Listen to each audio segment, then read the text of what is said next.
Mga kapatid sa pananampalataya, si Saitan ay sinumpa. A'udhu billahi minas shaitanir rajim. Siya po ay hindi nagwagi. Siya po ay bigo. Naudyukan ang kamusliman na sumamba sa rebulto. Bigo si Satanas, naudyukan ang kamusliman na sumamba sa mga santo, mga diyos-diyusan. Ngunit si Satanas ay tagumpay na tagumpay sa pagtatanim sa puso ng kamusliman ng mga butil ng puot, galit at sama ng loob ng Muslim sa kanyang kapwa Muslim. Ito po ang paksa ng ating khutbah. Mga kapatid sa pananampalataya, napakarami ng mga mahahalagang bagay na nasisira ng dahilan sa inaalagaan na sama ng loob ng Muslim sa kanyang kapatid sa pananampalataya. Halimbawa, mayroong mga mag-asawa na nang dahilan sa inaalagaan na sama ng loob sa kanilang kabiyak ay unti-unti na napupunit ang pagsasama hanggang sa tuluyan na mapunta sa masaklap na broken home. May mga magkakaibigan na nang dahil sa samaan ng loob,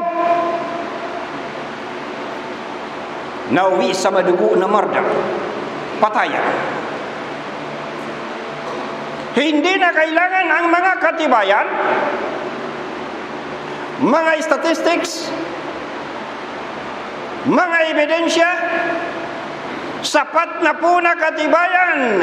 Pumunta ka sa sementeryo ng kamusliman, marami ang nakalibing na Muslim na nang dahilan sa pinadanak na dugo ng kanyang kapatid sa pananampalataya. At ang masaklap dito, mga kapatid,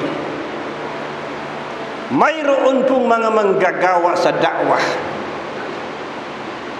na sa halip na sila ang ating huwaran sa kapatiran, pagmamahalan sa isa't isa, ngunit ang nakikita mo ay mga nagbabangayan, mga nagpapaunlad ng samaan ng loob sa isa't isa, na wala nang binabantayan kundi ang imperfection ng kanyang kapatid sa dakwah. Allahu Akbar!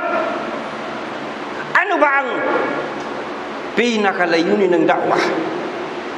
Ang pinakalayunin ba ng dakwah ay ang maislam ang Pilipinas? Trabaho ng Allah ang buksan ang puso ng tao at yumakap sa pananampalatayang Islam. Ang trabaho ng mga manggagawa sa dakwah ay iparating ang mensahe ng katotohanan, mensahe ng kaligtasan sa paraan na kalugod-lugod sa paningin ng Allah. Dakwah to please the Almighty Allah. Ito ang pinakabuod ng dakwah. Paano natin makakamit ang to please the Almighty Allah? Paano makakamit ng ating dakwah ang makamit ang ikalulugod ng Allah? Kung nangingitim ang noo mo sa kasusujud, nangingitim rin ang puso mo sa nanlilimahid na puot at galit sa kapwa mo Muslim. Anong darating sa'yo na habag ng Allah? Ano ang darating sa'yo na rahma ng Allah? Kung patuloy na inaalagaan ng Muslim sa kanyang puso ang galit at puot sa kanyang kapwa. Nakakalimutan natin, mga kapatid sa pananampalataya, ang dakila na kahalagahan ng pagpipigil sa galit at pagpapatawad mo sa iyong kapatid para makamit mo ang dakila na pagmamahal ng Allah. Anong sabi ng Allah subhanahu wa ta'ala sa Quranul Karim? Ba'da أعوذ بالله من الشيطان الرجيم الذين ينفقون في السراء والضراء والكاظمين الغيظ والعافين عن الناس والله يحب المحسنين. Chapter 3 verse 134 Quranul Karim. Ang mga yaon na gumugugol, ibig sabihin gumagasta sa landas ng Allah. Ang mga yaon na gumugugol sa kasaganaan at sa kahirapan, ibig sabihin taghirap man o tagsagana, ikaw ay gumagasta para sa Allah. Dagdag pa, ang mga yaong gumugugol sa kasaganaan at sa kahirapan, na pinipigilan ang galit, na pinatatawad ang tao, anong makakamit mo? Gumagasta ka sa landas ng Allah, pinipigilan mo ang galit mo at pinatatawad mo ang kapwa. Anong makakamit mo? Karugtong na aya, katotohanan, minamahal ng Allah ang mga al-muhsinun. Minamahal ng Allah ang sino mang Muslim na gumagawa ng kabutihan, na ang tanging dahilan bakit ka gumagawa ng kabutihan ay para makamit mo ang ikalulugod ng Allah. Ang tanging dahilan bakit ka nagsasakripisyo ay only to please the Almighty Allah. Ikaw kasama sa al-muhsinun. Mga kapatid sa pananampalataya, lagi-lagi natin naririnig itong hadith na ito tungkol sa pinipigilan ng galit. Lagi-lagi natin naririnig ang hadith na ito, ngunit hindi natin natututunan. Yaon bang hadith na patungkol sa ang tunay na malakas ay hindi ang kayang talunin ng tao sa pamagitan ng kanyang lakas, kundi ang tunay na malakas ay kanyang kaya na pigilin ang kanyang sarili sa mga sandali na siya ay nagliliyab sa galit.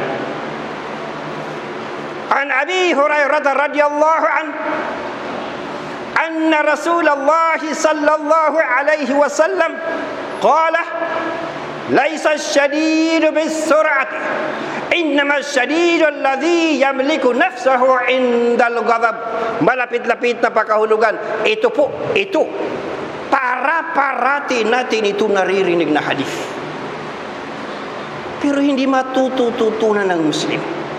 Basa, ang malakas ay hindi yung kayang talunin ang mga tao sa pamagitan ng kanyang lakas, ngunit ang malakas ay yung napipigilan niya ang kanyang sarili kapag nagagalit. Authentic na hadith, Sahih Al-Bukhari, Sahih Muslim. Ang totoong malakas ay kaya mo makipagrislingan sa sarili mo sa mga sandali na ikaw ay nagliliyab sa puot. Ilang beses natin narinig ang hadith nito, pero nagbago ka ba? Napipigilan mo ba ang galit mo? Tumatanda ka na lang, hindi mo pa rin mapigilan ang galit mo. Hindi mo ba alam, kapatid, ang premyo sa mga lalaki, lalong-lalo sa mga brothers? Mayroong premyo na inihanda ang Allah sa sino man na kaya niyang pasambulatin ang kanyang galit, kaya niyang ilapat ang kanyang puot, ngunit pinigilan niya ang kanyang sarili. Alam mo ba ano ang gantimpala mo, bro? Ikaw na kapatid na high blood, nagawa mong pigilan ang sarili mo. Kahit kaya mong ilapat ang galit mo, napigilan mo ang bibig mo. Kahit kaya mo makalimura, napigilan mo ang kamay mo. Kahit na kaya mo magpasakit sa tao, mayroon kang power, either physical power, military power, economic power, anumang power mayroon ka, ngunit sa halip na ilapat mo ang galit mo, pinigilan mo sarili mo. Alam ba anong premyo mo? Ikaw ang unang tatawagin sa araw ng paghuhukom, at ikaw ang papipiliin ng sino mang hawri na nais mong maging kabiyak ng buhay, magiging misis mo sa paraiso. Basa, anna Rasulullah sallallahu alaihi wasallam qala man qadama gaidan wa huwa qadirun ala an yunfidahu da'ahu Allah azza wa jalla ala ru'usil khalaiqi yaumal qiyamati hatta yukayyirahu Allah minal huri ma sya'a. Allahu Akbar. Mga kapatid sa pananampalataya, ito ang premium mo, brother. Ikaw na kaya mong ilapat ang galit mo, ngunit napigilan mo ang sarili mo. Ito ang premium mo. Basa, malapit-lapit na makahulugan. Ang sino man na napipigilan niya ang kanyang galit, bagamat may kapangyarihan siyang isagawa yun, siya ang unang tatawagin ng Allah sa araw ng paghuhukom at bibigyan siya ng karapatan na pumili ng sinumang hawri na kanyang nanaisin. Hadith Abu Daud. Ngayon, bakit hindi tayo magkarirahan? Mga bro, bakit hindi tayo magkarirahan? Magkarirahan hindi sa pagtatanim ng puot sa kapwa, kundi magkarirahan tayo sa pagtatanim ng butil ng takwa, dahil ang tanging makakapigil sa atin na pasambulatin ang ating galit, ang tanging makakapigil sa iyo na palaguin ang iyong puot sa iyong kapwa, ang tanging makakatulak sa iyo upang patawarin mo ang iyong kagalit ay walang iba kundi ang takot. Takot sa Allah. Dito tayo magkarirahan. Anong sabi ng Allah? Wasari'u ila magfiratin min rabbikum wa jannatin arduha as-samawati wal ardu uiddat lil muttaqin. At magmadali, ibig sabihin magkarirahan, paunahan tayo. At magmadali tungo sa pagpapatawad mula sa inyong Panginoon at sa paraiso na kasing lawak ng mga kalangitan at daigdig. Magkarirahan tayo tungo sa pagpapatawad ng Allah, tungo sa paraiso na kasing lawak ng daigdig at langit. Dagdag pa, na inilaan para sa mga mahintatakutin. Allahu Akbar. Mga kapatid sa pananampalataya, ano ang saysay? Allahu Akbar. Ano ang saysay ng iyong mga ibadah? Samba ka ng samba. Nangingitim na ang loob mo sa kasusujud. Ano ang saysay ng iyong mga ibada? Ano ang saysay ng mga gawain mong kabutihan? Kung nanglilimahid naman ang puso mo, hindi mo kayang labanan ang puso mo sa puot mo, sa iyong kapatid sa pananampalataya, araw-araw iniaangat ng mga malaika.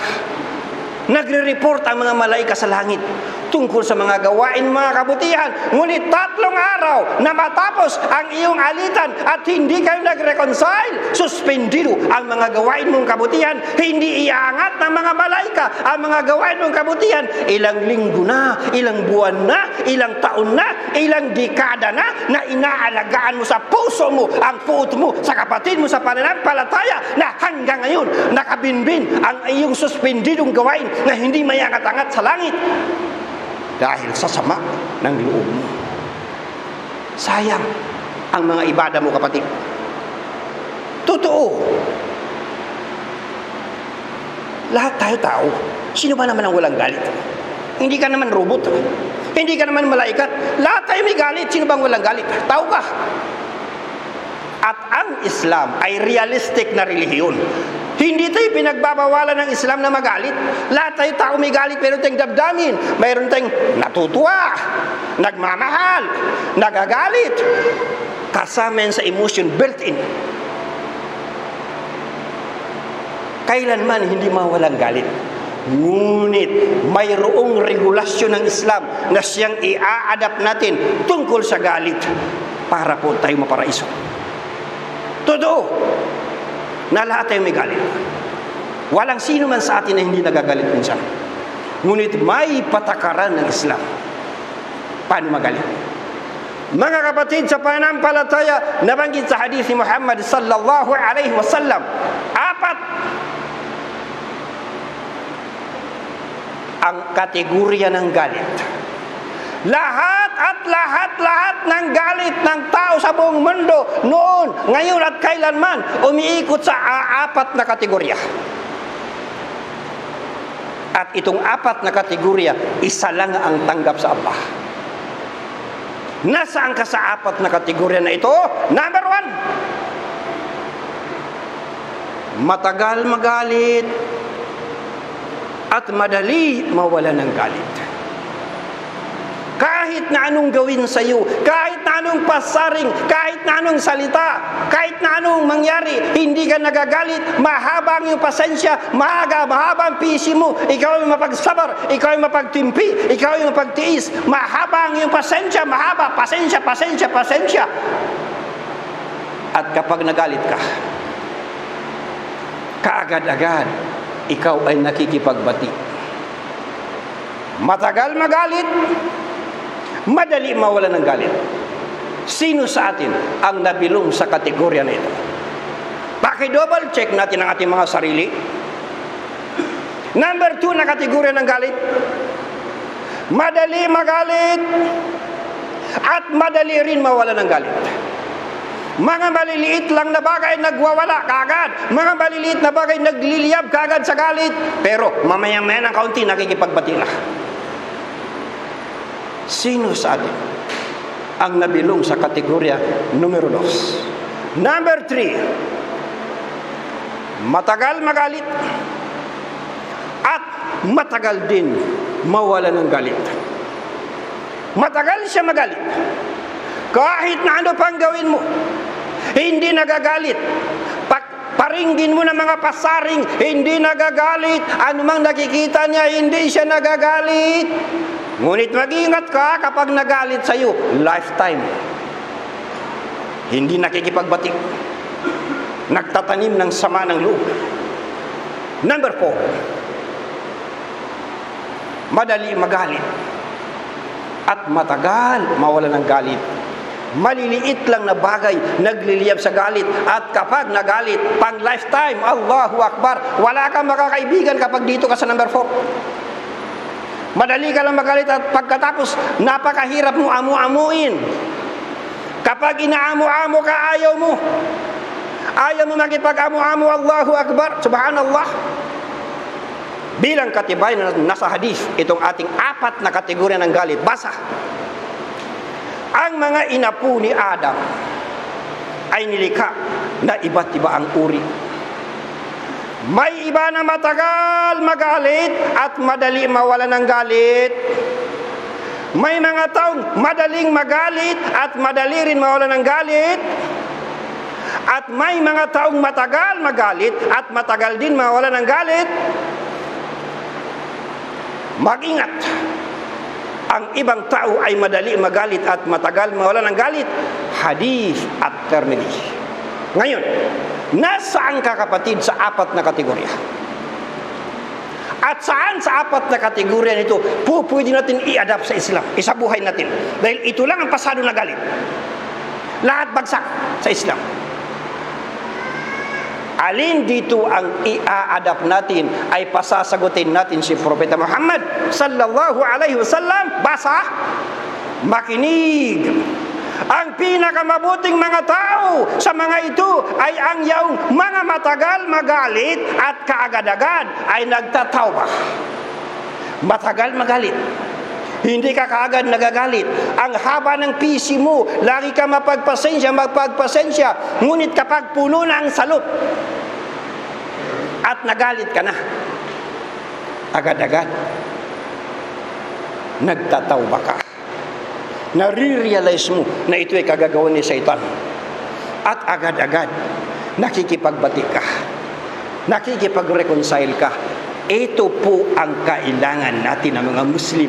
Hindi tayo mga robot, hindi tayo mga anghel. Mayroon tayong damdamin, hindi mawawala ang galit. Ngunit ito ang ori ng galit na i-adapt natin kung gusto natin na mismo sa galit ay papasaka sa iyong Panginoon. Alin dito ang pinakamasama? Alin dito ang pinakamasama na kategorya ng galit? Baka nandito ka. Magbago ka na. Baka nandito ka sa pinakamasama na kategorya ng galit. Kung ikaw nandito, talikdan mo na. Yakapin mo ang number 1 na kategorya. Ano ang pinakamasama? Sagot, basa. At ang pinakamasama sa mga ito ay ang mga yung madali lang magalit, ngunit ang tagal mawalan ng galit. Amu-amuin mo. Mataas ang pride niya. Puntahan mo sa bahay, katukin mo. Hindi ka binubuksan. Abangan mo sa daan. Malayo ka palang, lumihis na. Puntahan mo sa masjid. Pagkatapos magsalam, takbo ka agad. Ayaw makipagbati. Allahu Akbar! Ikaw, na naunang bumati, nakuha mo ang gantimpala ng paraiso. Huwag mong gagayahin ng mga kufar. Ang kultura ng mga kufar, uy, huwag kang babati. Kasi kapag bumati ka, guilty ka. Sa atin sa Islam, hindi ganun. Hindi yung porque ikaw unang bumati, guilty ka. Sa atin sa Islam, sino ang unang bumati, nakuha mo ang premyo. At kapag ikaw ay binabati, ay ayaw mo makipagbati. Nakuha mo ang apoy. Anong hadith? Sino mang tao na inaamu-amu, binabati, nakikipag-reconcile ka, pero ayaw makipag-reconcile, ang kanyang kasalanan ay katulad ng kumakain ng riba. Apoy na tinutupok sa sikmura mo, sa tiyan mo. Kaya sino man sa atin ang may kagalit na binabati, makipagbati ka na. Mas maigi, ikaw mismo makipagbati para makuha mo ang premyo. Allahu Akbar. Mga kapatid sa pananampalataya, pairalin na po natin. Lagi-lagi natin naririnig sa Quran na ang tunay na magkakapatid ay magkakapatid sa iman, pananampalataya.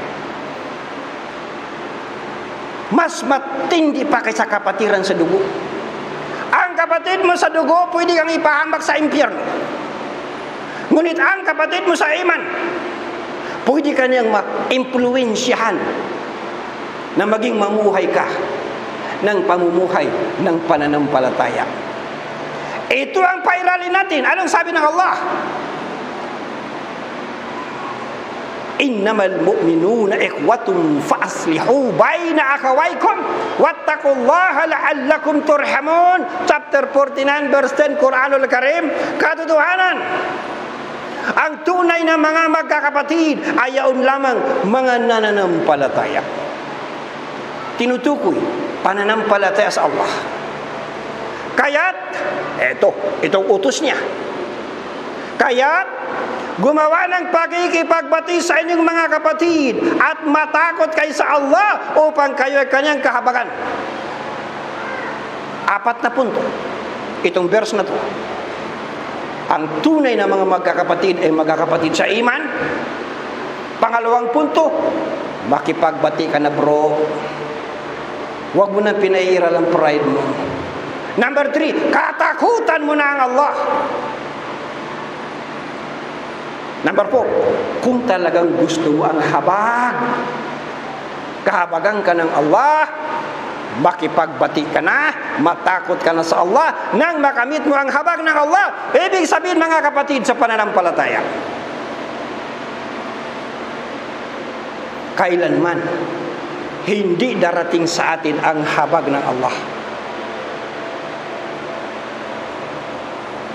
kung patuloy na aalagaan natin ang puot sa isa't isa. Kung ang tinitingnan mo lang imperfeksyon ng kapwa mo daiyah, walang ulama na perpekto. Lahat may imperfeksyon.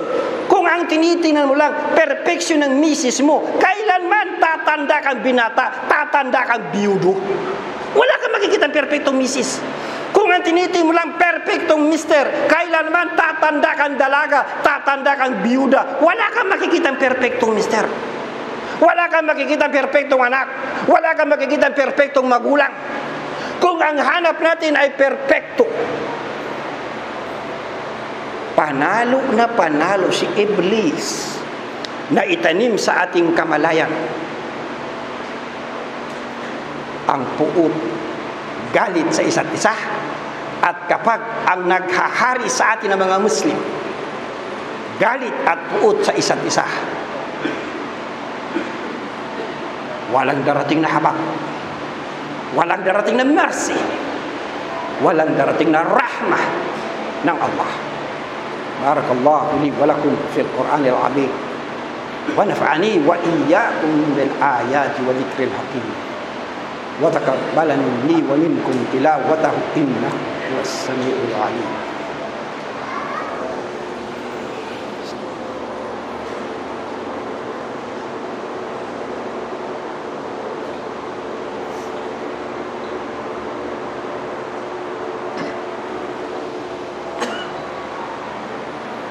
Alhamdulillahi hamdan kathiran kama amar.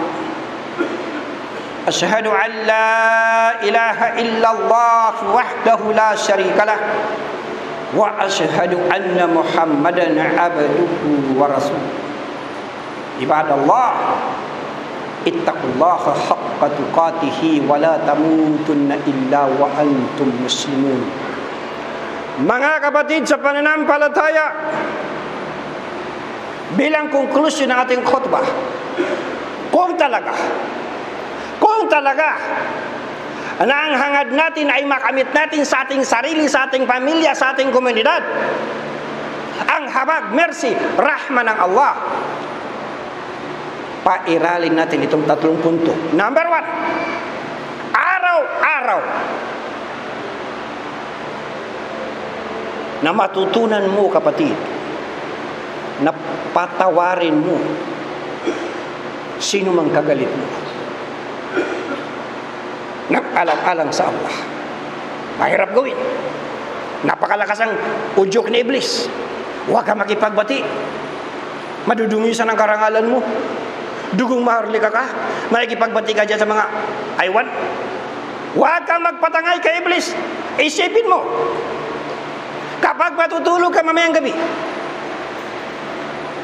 bago ka matulog, kausapin mo ang Allah. Sabihin mo, Ya Allah, galit talaga ako kay Pulan, galit talaga ako kay Pulana, hindi ko talaga siya mapatawad, Ya Allah. Ngunit, Ya Allah, aking Panginoon, nang alang-alang lamang sa iyong luwalhati, alang-alang lamang sa aking pagmamahal sa iyo, aking Panginoon, tinitiklop ko na po, Ya Allah, aking pride. Pinatatawad ko na po si Pulan, pinatatawad ko na po si Pulana. Allahu Akbar! Kapatid, matutulog ka na nakangiti at gigising ka nakangiti. Ang ganda ng takbo ng kamalayan mo. Pinatatawad mo sino ba mga kagalit mo, nang alang-alang sa Allah. Allahu Akbar! Kasama ka sa mga pasisilungin sa araw na walang silungan. Pasisilungin, 7 pasisilungin ng Allah. Nagmahalan ng alang-alang sa luwalhati ng Allah. Number 2, kung gusto talaga natin ang habag, mercy ng Allah, para mabago naman ang buhay mo. Kung ang buhay mo ay pariwara, kung ang buhay mo ay nagtataka ka, bakit ang buhay mo ang hirap dalhin? Matutunan mo araw at gabi, magmalasakit sa iyong kapwa. Kapag nakita mo ang kapatid mo na may pinapasan na suliranin sa buhay, huwag mong iisipin, sagabal ito, kaya kong tulungan, sagabal sa oras ko. Ang isipin mo, ito na naman ang pagkakataon para makapuntos na naman ako sa aking Panginoon. Makagawa na naman ako ng kabutihan, ng alang-alang sa Allah na darating sa akin ang kanyang habag biyaya. Number 3, bawat isa sa atin, i-educate natin ang ating sarili na ang bawat isa katulong ng bawat isa, ang bawat isa kaibigan ng bawat isa, ang bawat isa taga-suporta ng bawat isa. Ibig sabihin, bawat isa awliya ng isa't isa, na sinabi ng Allah subhanahu wa ta'ala والمؤمنون والمؤمنات بعضهم أولياء بعض يأمرون بالمعروف وينهون عن المنكر ويقيمون الصلاة ويؤتون الزكاة ويطيعون الله ورسوله أولئك سيرحمهم الله إن الله عزيز حكيم. Malapit-lapit na pagkahulugan.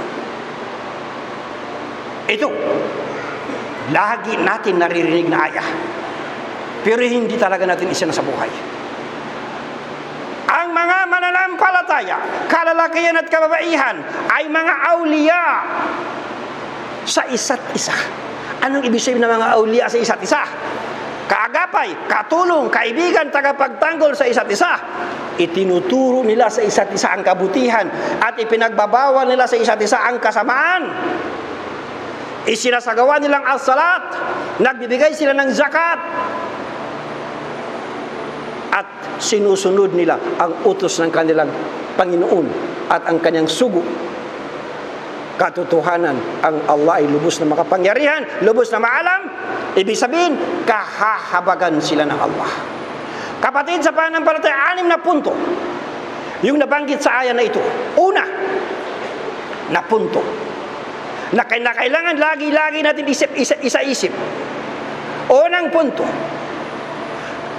ang mga mananampalataya ay dapat na awliya, katulong, kaagapay, kaibigan, best friend ng isa't isa. 1. Number 2, ipinag-uutos natin ang kabutihan. Number 3, ipinagbabawal natin ang kasamaan. Tayo nagsasala 5 times a day, nagbibigay ng zakat. Number 6, sinusunod natin ang utos ng Allah at ng kanyang sugo. Dahilan dito, anong sabi ng Allah?